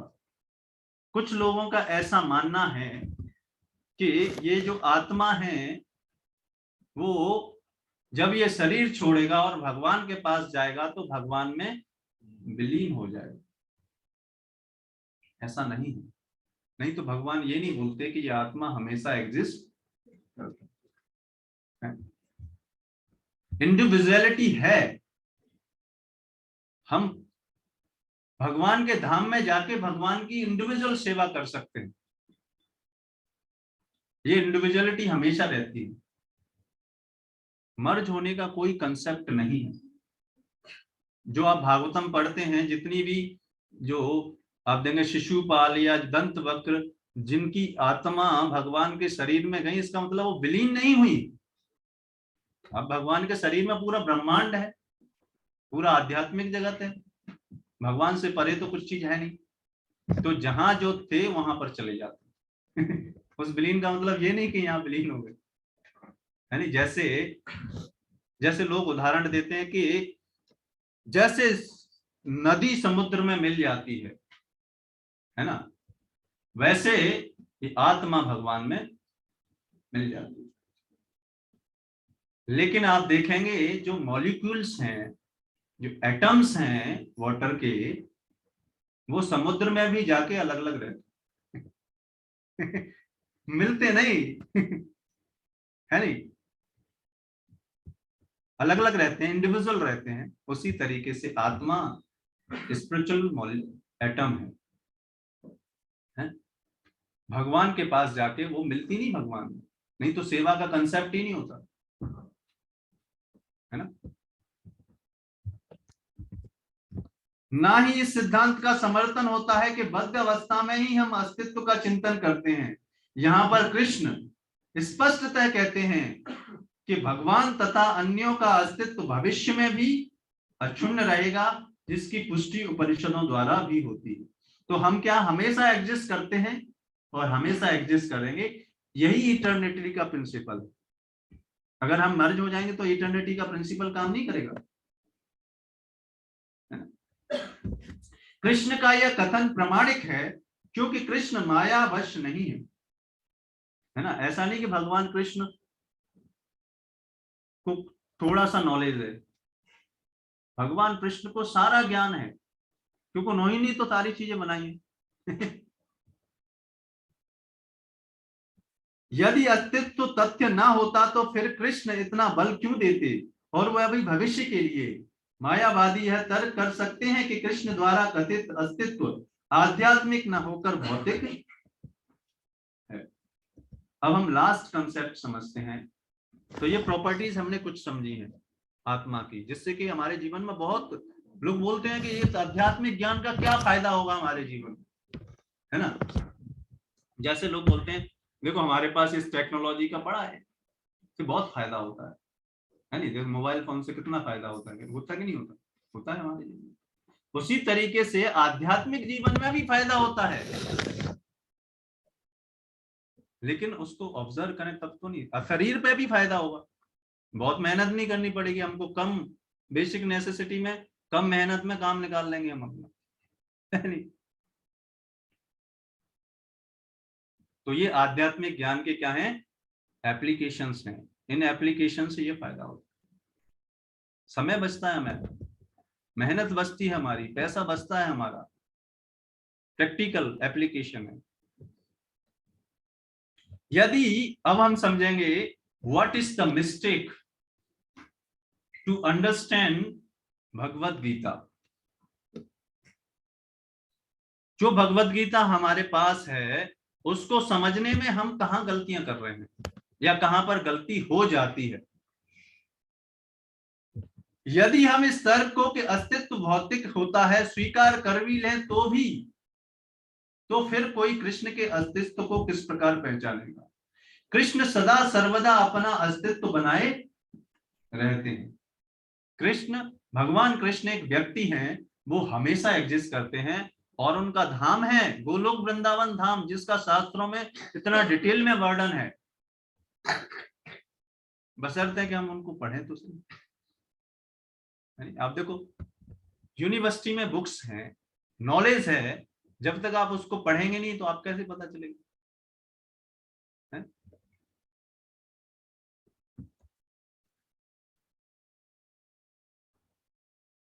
कृष्ण सदा सर्वदा अपना अस्तित्व बनाए रहते रहे हैं। यदि उन्हें सामान्य चेतना वाले सामान्य व्यक्ति के रूप में माना जाता है तो प्रमाणिक शास्त्र के रूप में उनकी भगवत गीता की कोई महत्व नहीं रहती। तो अगर भगवान कृष्ण को अगर हम पूर्ण पुरुषोत्तम भगवान नहीं मानते, अगर उनमें अगर हमें डाउट हो जाता है, या हम ये समझते हैं कि भगवान कृष्ण हमारी तरह हैं, या फिर एक ऐतिहासिक पुरुष हैं, या फिर कोई महापुरुष हैं, this is the mistake generally people do in understanding Bhagavad Gita. क्यों? क्योंकि जैसे ही हम भगवान को एक सामान्य मनुष्य या महापुरुष के लेवल पर लाते हैं, वैसे ही क्या होता है, हम उनसे अपने जैसा कंपैरिजन करना प्रारंभ कर देते हैं, या फिर थोड़ा सा हमसे ऊपर है, बस क्या अंतर है उसमें। और इसकी वजह से क्या होता है, भगवत गीता को उतना वैल्यू हम नहीं दे पाते। फिर हम सोचते हैं भगवत गीता तो हम भी लिख सकते हैं, भगवान कृष्ण में क्या अंतर है नहीं, वो तो एक महापुरुष थे, जस्ट जीवन में एक्सपीरियंस लिए, वो तो हम भी ले सकते हैं और फिर एक भगवत गीता ले सकते हैं। ऐसा नहीं, भगवान कृष्ण की तुलना इस संसार में कोई जीव नहीं कर सकता, यहां तक कि ब्रह्मा शिव जी ये भी नहीं कर सकते, है ना। इसलिए तो भगवत गीता में बोला अहम सर्वस्व प्रभवो। आप देखो भगवत गीता में इतना क्लियर कट भगवान बोल रहे हैं कि अहम सर्वस्व प्रभवो। सर्वस्व मतलब सब, कोई भी चीज सबसे ऊपर हूं मैं। मत्तः, और भी बोला अभी मैंने जैसा आपको बताया, मत्तः परतर न अन्य, ऐसे बहुत सारे स्टेटमेंट भगवान ने बोले। तो ये बहुत इंपॉर्टेंट है, अगर हमें भगवत गीता असली तरह समझनी है तो भगवान कृष्ण को पूर्ण पुरुषोत्तम भगवान समझना पड़ेगा। वो जो बताते हैं उनकी बातों पर 100% विश्वास। आप देखो इस समाज में जीने के लिए विश्वास हमको करना ही पड़ता है नहीं, एक स्टेप रखने के लिए विश्वास करना पड़ता है कि मेरा पैर रखा जाएगा सही, भूकंप नहीं आएगा, जमीन नीचे नहीं गिरेगी। करते हैं कि नहीं करते, है नहीं। रोड क्रॉस करते हैं हम कि एक्सीडेंट नहीं होगा, इस विश्वास के साथ, राइट। तो ये जीवन में इतना भगवान को इस स्तर से हमें देखना पड़ेगा, तब ये भगवत गीता का ज्ञान हमारे जीवन में प्रभाव दिखाएगा, है ना। क्यों ऐसा होता है, आप देखो बचपन में बोला जाता है ना कि बचपन में बच्चे बहुत कुछ चीजें सीख जाते हैं, आपने देखा, ऐसे सुना। तो बड़े हो जाते हैं तो नहीं सीख पाते, उसके लिए उसके पीछे भी एक बहुत रहस्य है। ऐसा नहीं कि शारीरिक क्षमता कम हो जाती है।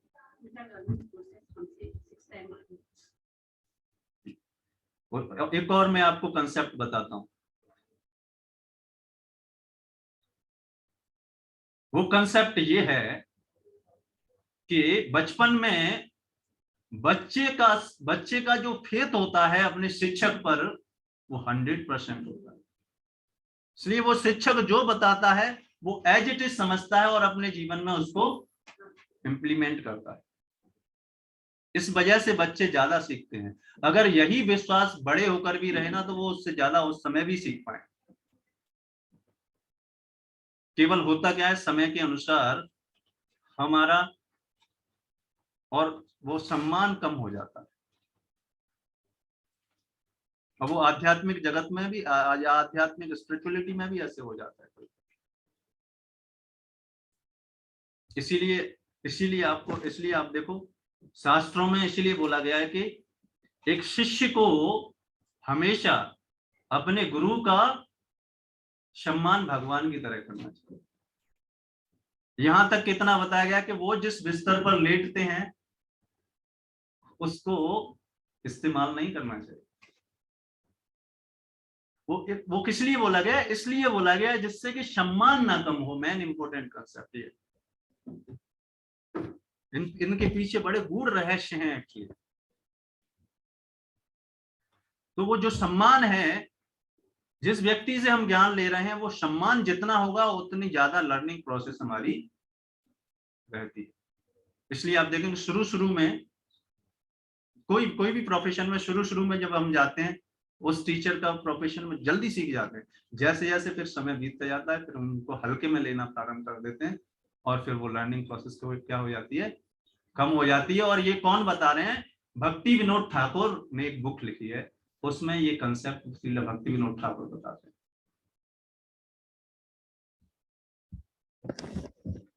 एक सामान्य व्यक्ति मनुष्यों के 4 अवगुणों के कारण श्रवण करने योग्य शिक्षा देने में असमर्थ रहते हैं। हम सब सामान्य मनुष्य क्या हैं?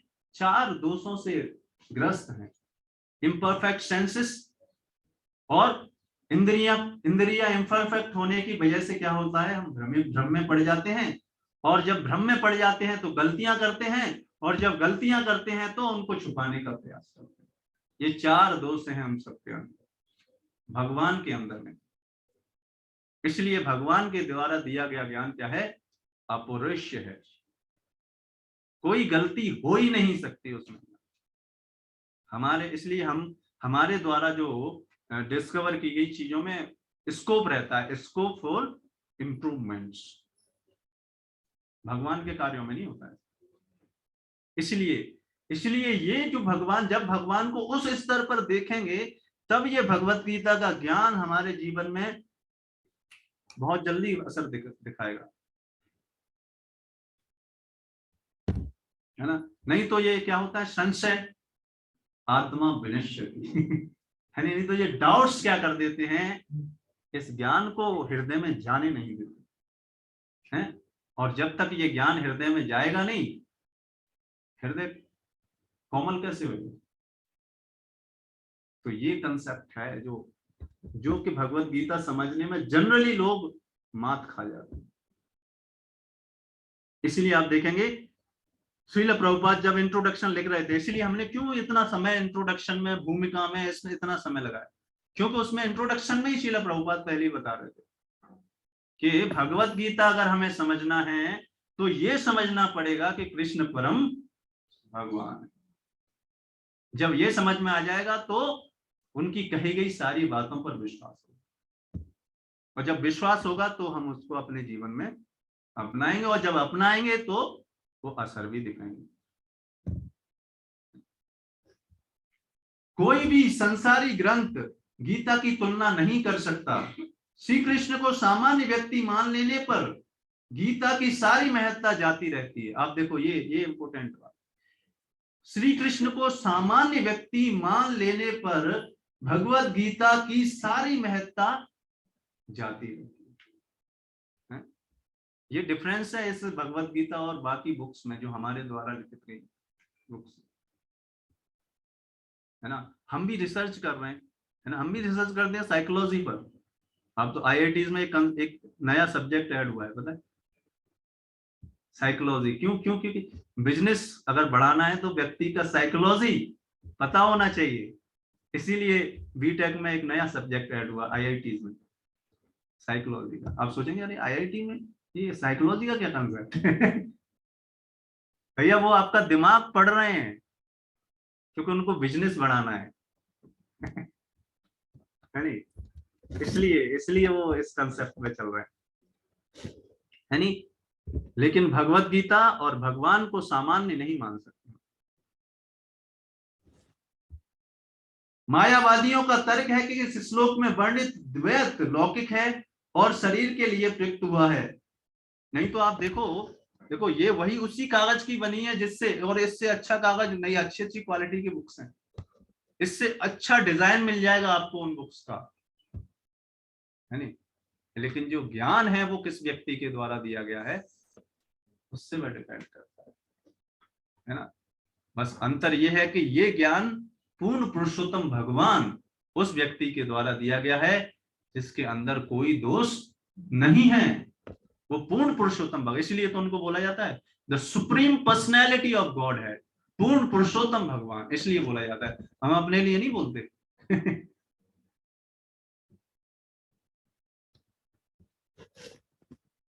शरीर के लिए प्रकट हुआ है, किंतु इससे पहले वाले श्लोक में ऐसी देहात्म बुद्धि की निंदा की गई।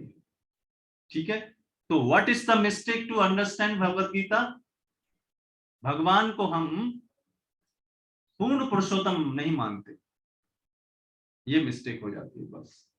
और उसकी वजह से मैंने आपको डिटेल में इतनी सारी चीजें बताई कि कैसे फिर वो प्रोसेस जाता रहता है ना। ठीक है, तो इस सेशन को हम यहीं पे विराम करते हैं। आपको बहुत समय ले लिया हमने, नहीं, अगर आपका कोई प्रश्न है तो केवल 1 या 2 प्रश्न ही ले सकते हैं। और आप सभी भक्तों का बहुत बहुत धन्यवाद।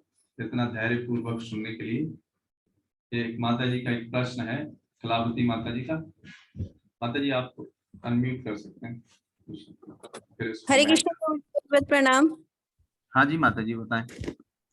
थैंक यू सो मच प्रभु जी इतने डिटेल में समझाने के लिए। प्रभु जी आपने अभी भी बताया ना कि गोलोक वृंदावन धाम, गोलोक धाम का वर्णन शास्त्रों में बहुत डिटेल में है। तो प्रभु जी अगर हम कहीं पढ़ना चाहे तो फिर कहाँ पे है इसका वर्णन प्रभु जी? माता जी श्रीमद् भागवतम में भी दिया गया है ना, आध्यात्मिक जगत के बारे में। आप देखेंगे जब जय और विजय को श्राप मिलता है तो आध्यात्मिक जगत में जाते हैं तो वहां पर बहुत डिटेल में वर्णन आता है कि कैसा है वो धाम, है ना, जिसका श्रीमद् भागवतम में वो वर्णन हो चुका है। जी जी प्रभु जी।